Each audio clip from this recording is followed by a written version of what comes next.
जो हम लोग ट्री कॉन्सेप्ट पढ़ रहे थे उस ट्री कॉन्सेप्ट का फाइनल लेक्चर है। इसके बाद एक हमारा सेशन होगा डिस्ट्रीब्यूशन वाला सवाल कि दो प्रिंसिपल को दो पार्ट में बांट के दिया जा रहा है, और उसके बाद एक सेशन और प्लान कर लेंगे, देखते हैं, और फिर हम लोग सीआई खत्म हो जाएगा। ठीक है जी सर। तो अगर मैं बात करूं मेरे लाल स्पेशल टाइप क्या है, तो इस टाइप में मैं पहली बार मेरे को जो ये मिला था सवाल एक मॉक टेस्ट में मिला था जब मैं पढ़ाई करता था, आज से 2 साल पहले लगभग, मतलब 2021, क्योंकि 22 से तो मैं पढ़ाना ही शुरू कर दिया हूँ, 2 साल पढ़ाते भी हो गए मुझे, तो 2 साल प्रोफेशनली पढ़ाते हो गए। इसके पहले मैं पढ़ा तो बहुत सालों से रहा हूँ, कम उम्र से ही पढ़ाना शुरू कर दिया था। तो अगर मैं बोलूँ कि ये सवाल जब मेरे सामने पहले आया था पहली बार, तो मैं इसको सॉल्व तो किया था लेकिन काफ़ी टाइम लग गया था। फिर मैं काफ़ी देर बाद इसका आराम से शॉर्टकट निकाल के सॉल्व किया। तो आइए हम लोग इसके शॉर्टकट का भी बात करेंगे, इसको कैसे सॉल्व करते हैं जल्दी ये भी बात करेंगे। पहले इसके कॉन्सेप्ट को समझते हैं।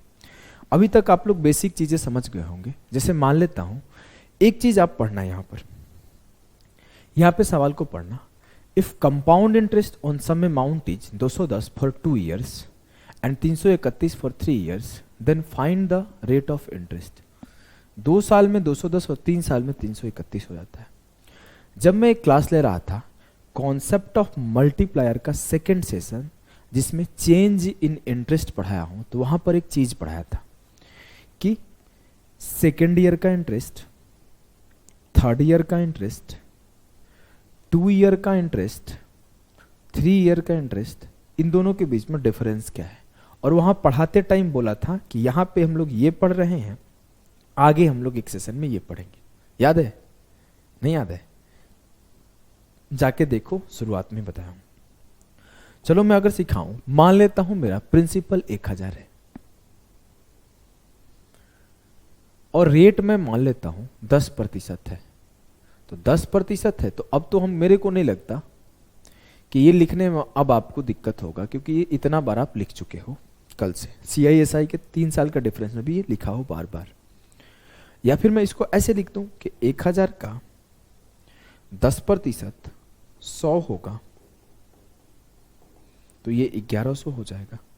इसका 10% 110 होगा, तो ये 1210 हो जाएगा। इसका 10% 121 होगा, तो ये 1331 हो जाएगा। जी हाँ सर, जी हाँ, हमें कोई दिक्कत नहीं है। तो यहाँ पे आपको एक बात समझना है, जो ये है वो फर्स्ट ईयर का इंटरेस्ट है, जैसे ये भी फर्स्ट ईयर का इंटरेस्ट है। जो ये है वो सेकेंड ईयर का इंटरेस्ट है 110, जैसे ये 100 + 10 110 सेकेंड ईयर का है, ये थर्ड है। और जो ये है वो थर्ड ईयर का इंटरेस्ट है, जैसे ये 100 + 10 + 10 + 1 121 है। लेकिन अगर मैं बात करूं 2 साल का इंटरेस्ट क्या है, ये सेकेंड ईयर का इंटरेस्ट है, तो जो 2 साल का इंटरेस्ट होगा 100 + 110 210 होगा। अगर मैं यहां बात करूं 2 साल का ब्याज क्या होगा, तो ये पूरा 210 होगा। तो अगर मैं 2 साल का ब्याज लिखूं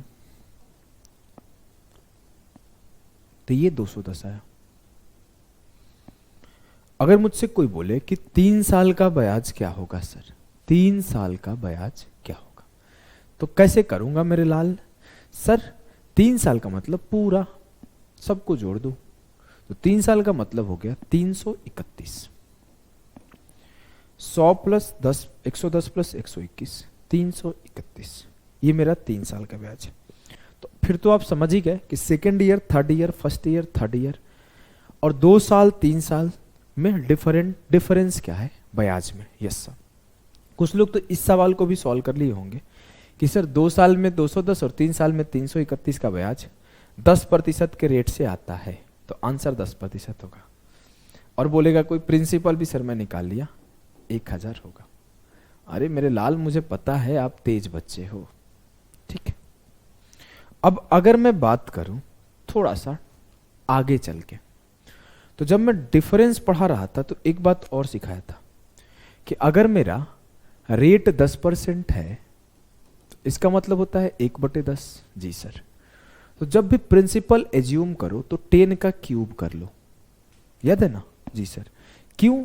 10 का क्यूब प्रिंसिपल एज्यूम कर लो, इससे थोड़ा सा कैलकुलेशन आसान हो जाता है कि जो 10 का क्यूब होगा इसका 1/10 10 का स्क्वायर, इसका 1/10 10 का स्क्वायर, इसका 1/10 10 का स्क्वायर, इसका 1/10 10, इसका 1/10 10, 1/10 10 और 10 का 1/10 1। ये कैलकुलेशन आसान करने के लिए मैं सिखाया था, याद है? हाँ सर, डिफरेंस निकालना था 3-3 साल का, तो ऐसा रेट परसेंट जब डिफिकल्ट हुआ करता था 9 से ही 1/11%, 11 से ही 1/9%, इस टाइप में आपने बोला था, ऐसे आसान होता है जी। आइए आगे चलते हैं। अगर मैं कल को बोलूं कि जो मेरा रेट है R% वो 1/x है, मतलब जब मैं R% को R/100 सॉल्व करता हूं तो ये 1/x के बराबर आता है। तो रियल में जो R है वो 1/x इंटू 100 है। तो जो मेरा R% है 1/x मैं मान लिया। ध्यान से देखना, ध्यान से देखना। तो मैं बोला मैं प्रिंसिपल क्या एज्यूम करूंगा? सर प्रिंसिपल तो x का क्यूब एज्यूम करेंगे आप।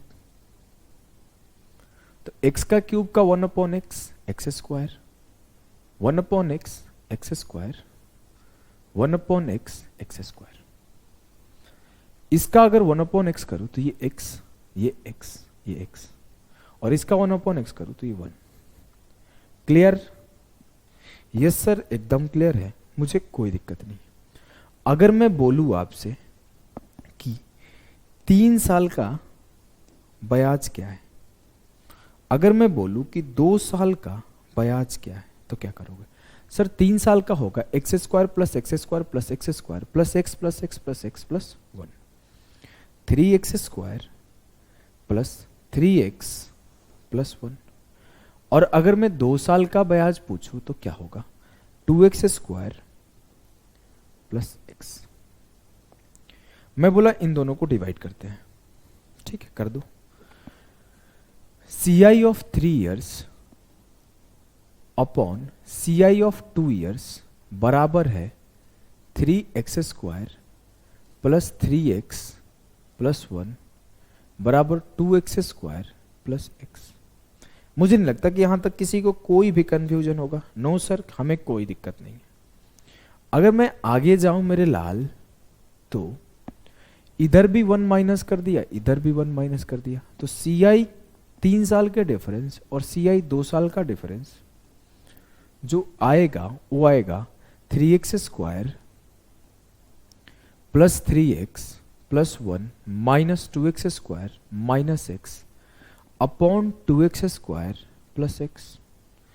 अगर मैं CI 3 ईयर का डिफरेंस और CI 2 ईयर का difference upon CI 3 year minus CI 2 year upon CI 2 बराबर लिखूं तो क्या आएगा? X square plus 2x plus 1। 3x square से 2x स्क्वायर गया एक्स स्क्वायर, 3x से x गया 2x और 1 का 1 नीचे आ गया 2x स्क्वायर प्लस x। अगर मैं इसे एक स्टेप और लिखूं तो ये क्या है? x प्लस 1 का होल स्क्वायर और नीचे क्या है? x common 2x plus 1। कोई दिक्कत है क्या? नहीं, कोई दिक्कत नहीं है सर, हमें कोई दिक्कत नहीं है। मुझे एक कॉन्सेप्ट मिला कि अगर मैं CI 3 minus CI 2 upon CI 2 लिखता हूं तो ये इस रेशियो में आएगा। चलो आगे चलते हैं। अगर मैं इस सवाल की बात करूं तो CI 3 अपॉन CI 2, 3 साल का CI और 2 साल का CI दिया हुआ है 331/210। मैंने दोनों तरफ 1 माइनस किया, तो CI 3 माइनस CI 2 बटे CI 2 किसके बराबर है? Sir 121/210। 331 minus 210/210।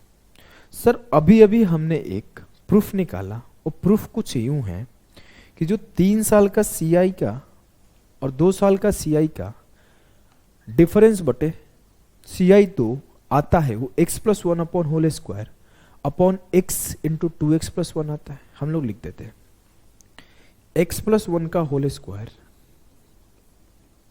Upon x into 2x plus 1 होगा। अगर मैं देखूँ ये किसके बराबर है, 121/210। ये क्या है, 11 का स्क्वायर। इट मीन्स x क्या रहा होगा, 10, तभी तो 10 + 1 का होल स्क्वायर हुआ। यहाँ भी सेटिस्फाई करा लो, 10 × 10 दूनी 20 + 1 21, 21 × 10 210। तो ये x का वैल्यू क्या आ गया, x 10 आया। अब जो मेरा रेट है वो क्या है, रेट % सर बराबर है 1/x के। तो रेट % बराबर है 1/10 के। तो सर ये क्या होगा, r बराबर 1/10 × 100, 10%। क्योंकि मैंने शुरुआत में ही बताया है कि जो ये रेट % है, ये अगर मैं बोलूँ 10%, तो इसका मतलब होता है 1/10। तो ये इसका फ्रैक्शन वैल्यू हम लोग लिखे हैं, रेट % का फ्रैक्शन वैल्यू हमने लिखा है। अगर ऐसे नहीं समझ में आ रहा तो आप सीधे निकालो कि जो r/100 है ना, उसे हमने 1/x के बराबर एज्यूम किया है। ये भी बताया था, शायद यहाँ नहीं बताया हूँ, तो यहीं पे लिख के बताया था थोड़ा देर पहले, पीछे जाके देखना। तो मेरा जो r आएगा वो आएगा 1/x × 100। तो 1/10 × 100, 10% जो आएगा वो मेरा रेट आएगा। क्लियर है ना? आप लोग अगर पीछे जाके एक बार फिर से समझोगे ना तो ज़्यादा अच्छे से क्लियर हो जाएगा, क्योंकि मैंने चीज़ों को बहुत आराम से एक्सप्लेन करा है। अब आ जाओ हम लोग थोड़ा स्पीड मेंटेन करते हैं। सवाल आपके सामने है, बोला है कि 3 साल का और 2 साल का जो CI है ना, वो ये है। मैं पहला काम करूंगा, इन दोनों का डिफरेंस ले लूंगा। 381 - 234 क्या होगा, 11 से 4 गया 7, 7 से 3 गया 4, 3 से 2 गया 1, 147। पहला काम किया, मैं दोनों का डिफरेंस ले लिया, 147/381। 2 साल का लिखना था ना, 234। मैं क्या किया, CI3 - CI2/CI2 कर दिया। अगर इसको काट दो तो ये क्या होगा, 3 से काट रहा हूं, 3 चौके 12, 3 9 27, 3 7 21, 3 8 24। अब सर ये जो बनता है वो क्या बनता है, यहां पे बनता है x + 1 का होल स्क्वायर। तो जो x आया वो क्या आया, 6। x 6 आया तो 1/6 का वैल्यू क्या होता है, 16 सही, 2/3%। नहीं समझ में आया? ये जो बनता है वो बनता है x + 1 का होल स्क्वायर, और नीचे बनता है x × 2x + 1। ये जो x + 1 का whole square upon x × 2x + 1 किसके बराबर होता है, तो सर ये बराबर होता है 381 - 234/234 के। तो मैं सीधा इस फाइनल वर्जन को लिखा हूं कैलकुलेट करके। तो ये 6 + 1 7 का स्क्वायर है, 6 + 1 7 का। तो x क्या है 6, और मेरा रेट क्या होगा 1/6, और 1/6 का जो फ्रैक्शन वैल्यूज का परसेंटेज होता है वो 16 सही 2/3% होता है। क्लियर है? जी सर। आइए एक सवाल और करते हैं। ये सवाल पेपर में आएगा तो 99% बच्चों का हालत खराब कर देगा। चलो, क्या है ये सवाल, करने का कोशिश करो, मुझे नहीं लगता किसी का दिक्कत होगा, इजीली ये सवाल हो जाएगा।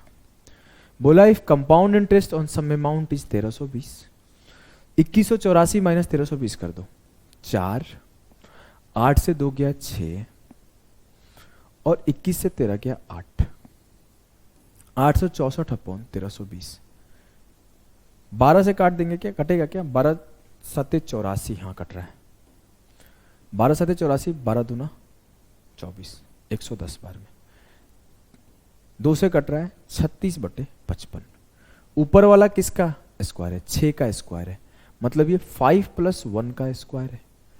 तो जो x का वैल्यू आएगा वो क्या आएगा, 5, और जैसे x का वैल्यू 5 आया तो 1/5 जो होगा रेट % होगा, और 1/5 का मतलब 20%। क्लियर है? जी सर। आप किसी भी यार दोस्त प्यार मोहब्बत को ये सवाल देके देखो, ये सवाल देके देखो, उसकी हालत खराब हो जाएगी। ठीक है ना?